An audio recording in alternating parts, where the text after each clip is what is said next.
आज हम समझेंगे बे आँखें। सुमित्रा नंदन पंत जी का ये पाठ है और एनसीईआरटी पर आधारित इसके प्रश्नोत्तर हैं।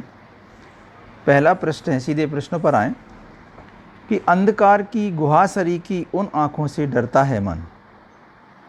दो पंक्तियां दी हैं जो आपने पढ़ी हैं और समझी भी हैं। अब इनसे संबंधित प्रश्न आपको आएंगे परीक्षा में। जैसे कि पहला प्रश्न है कि आम तौर पर हमें डर किन बातों से लगता है। तो हम लिखेंगे कि आम तौर पर हमें डर लगता है कि हम अपनों से अलग ना हो जाएं, हमारे किसी प्रिय की मृत्यु ना हो जाए, हमारी कोई दुर्घटना ना हो जाए, हमें कोई पैसों का नुकसान ना हो जाए, कोई मारपीट ना कर दे और कोई हमारा अपमान ना कर दे। दूसरा प्रश्न है, उन आँखों से किसकी ओर संकेत किया गया है। और तो यहाँ हमने पढ़ा भी है कि उन आँखों के द्वारा कविता में सुमित्रा नंदन पंत जी ने किसान की दयनीय स्थिति की ओर संकेत किया है। तीसरा प्रश्न है, कवि को उन आँखों से डर क्यों लगता है। तो उत्तर इसका होगा कि कवि उस किसान की बहुत ही विपरीत जो परिस्थिति है, दुख है उसके अंदर, निराशा है उसके अंदर, और कहीं भी उसको बहुत दूर दूर तक कहीं आशा की किरण नज़र नहीं आ रही है। हर समय भय दिखाई देता है, खालीपन दिखाई देता है, हमेशा समस्याओं से ग्रस्त है। तो वह उसकी आँखों में देखना नहीं चाहता। कवि को किसान की आँखों में देखने से डर लगता है। अगला प्रश्न है, डरते हुए भी कवि ने उस किसान की आँखों की पीड़ा का वर्णन क्यों किया है। बड़ा अच्छा प्रश्न है। एक तो कवि को डर भी लग रहा है मगर उसका वर्णन भी कर रहे हैं। तो कवि ने डरते हुए किसान की आंखों की पीड़ा का वर्णन इसलिए किया है क्योंकि उस पीड़ा को कवि ने महसूस किया। जो किसान की पीड़ा थी, किसान की जो समस्या थी, किसान जिस दारुण स्थिति में अपना जीवन व्यतीत कर रहा था, किसान की यथार्थ स्थिति का वर्णन किए बिना कवि से रहा नहीं गया।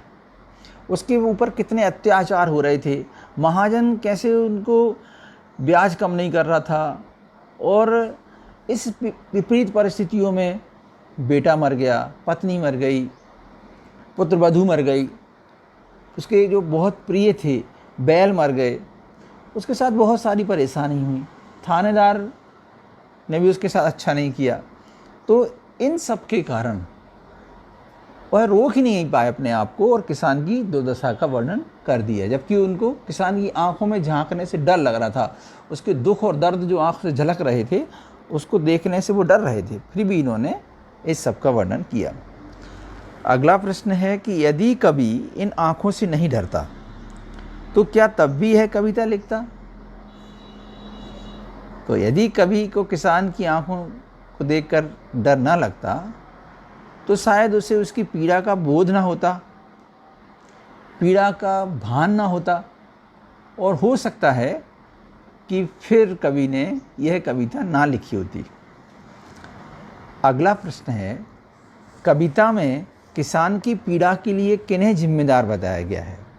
तो कविता में किसान की पीड़ा के लिए सबसे पहले तो जमींदार जिम्मेदार है, क्योंकि जमींदार की नज़रें उसकी ज़मीन पर हैं, और अंत हुआ भी ऐसे ही कि इतना कर लगा दिया कि वो दे नहीं पाया, और अंत में ज़मीन जमींदार ने अपने कब्जे में ले ली और उससे जो किसान है उसको बेदखल कर दिया। तुम जमींदार, फिर महाजन जो कर्ज देते हैं, वह थानेदार जो गलत करता है उसके साथ। इन सब ने किसान के साथ अच्छा नहीं किया और ये सब इसके जिम्मेदार हैं। जमींदार के कारण इन्होंने उसके बेटे को पीट पीट कर मार दिया। महाजन ने ब्याज की एक पाई तक कम नहीं की, उसका घर बिक गया, बैल नीलाम हो गए, गाय नीलाम हो गई, बहुत ही आर्थिक तंगी में रहा वह किसान, और उसकी पत्नी मर गई। उस थानेदार ने उसकी पुत्रवधू को अपनी वासना का शिकार बना दिया। और वह पीड़ा और लज्जा के कारण उसने आत्महत्या कर ली।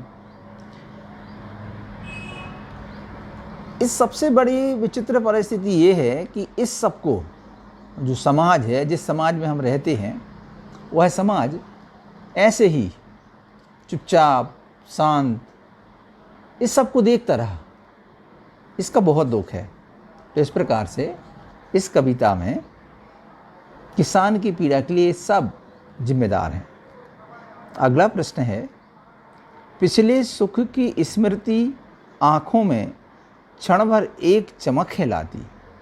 इसमें किसान के किन पिछले सुखों की ओर संकेत किया गया है? तो यदि आपने पद्य को अच्छे ठीक से समझा है तो इसका उत्तर लिखने में कोई दिक्कत नहीं होगी। बहुत से कारण हैं। अगर हम अलग अलग कारण लिखें तो जब किसान के पास खेती थी तो इससे बढ़ के सुख किसान के लिए दूसरा नहीं हो सकता कि उसकी खेती उसके पास हो। फिर वह अपनी पत्नी, अपने बेटा, अपनी बहू सबके साथ एक साथ रहता था, इस कारण खुश रहता था। उसके खेत अपने थे और जैसा कि बताया गया है इसमें हरे भरे थे, लहलहाते खेत थे, तो इनको देख के वह प्रसन्न होता था। उसके पास बैलों की जोड़ी थी जो किसान के लिए सबसे महत्वपूर्ण हुआ करती थी। उसके बिना किसान अपना काम नहीं कर सकता। तो किसान की जो महत्वपूर्ण रीढ़ की हड्डी होती है बैल, वह उसके पास थे।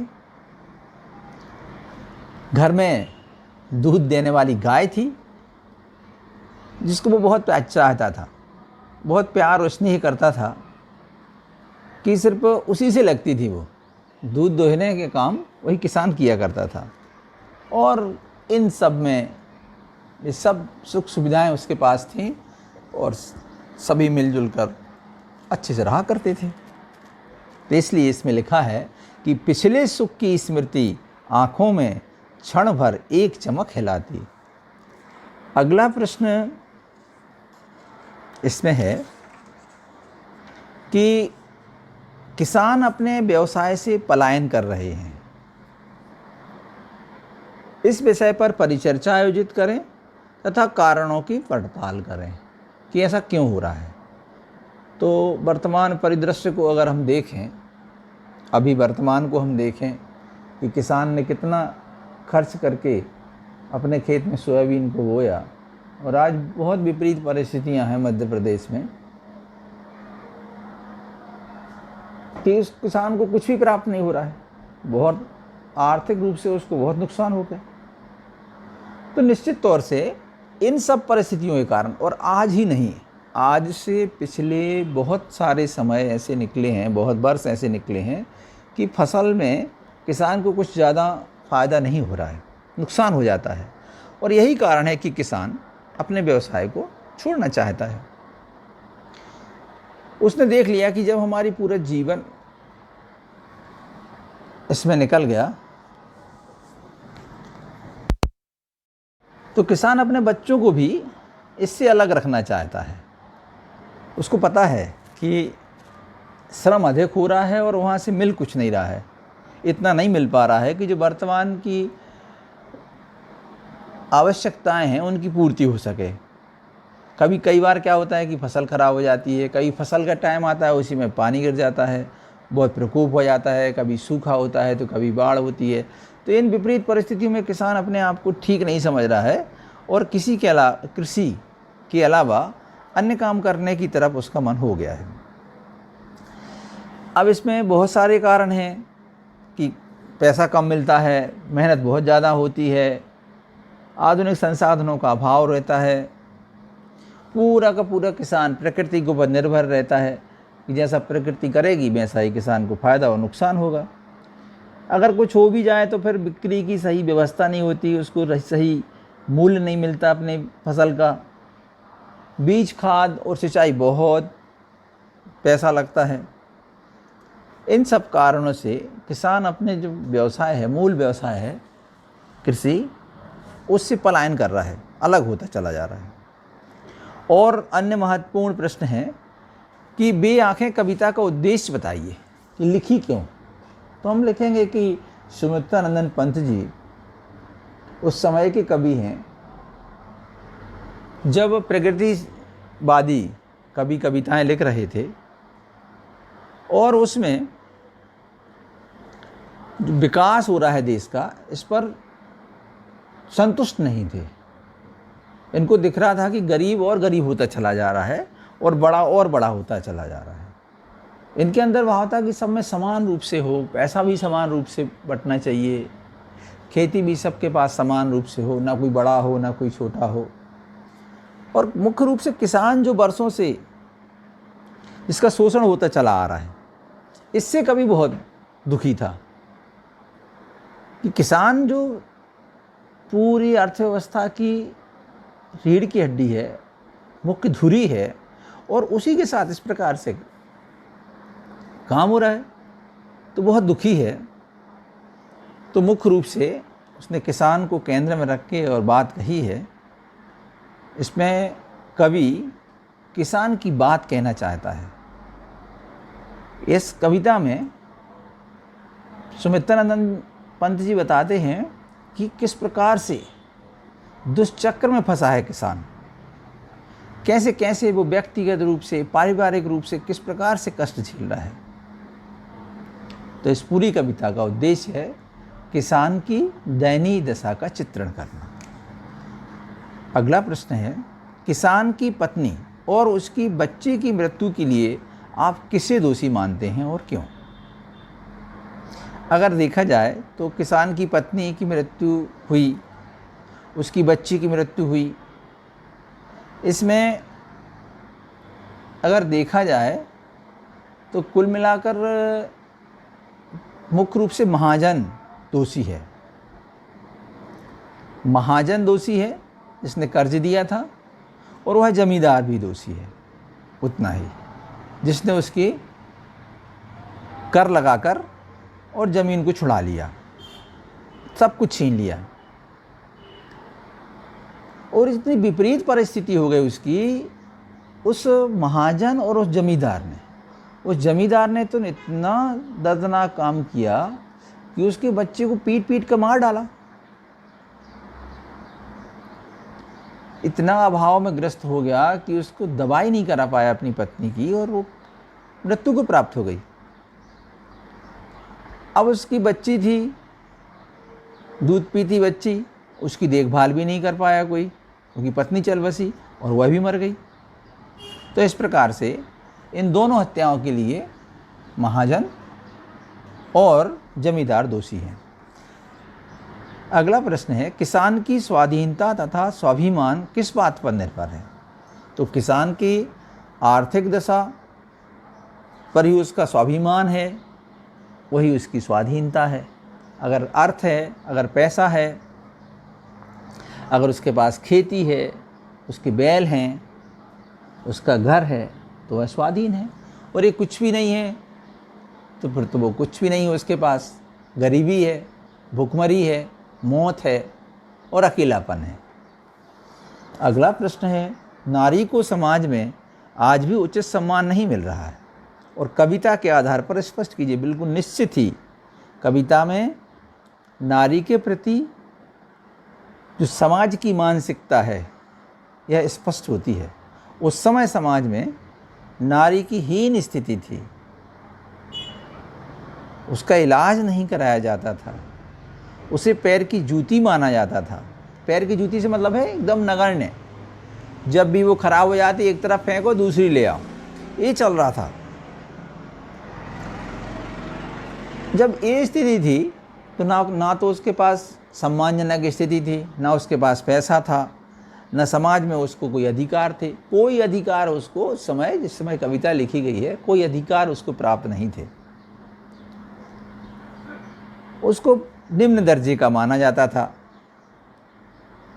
अगर वह नौकरी भी करती है तो जितना काम उसे अपने घर में करना है उतना काम बाहर करना है, उसको डबल काम हो जाता, दुगना काम है, दोनों की जिम्मेदारी निभाना है।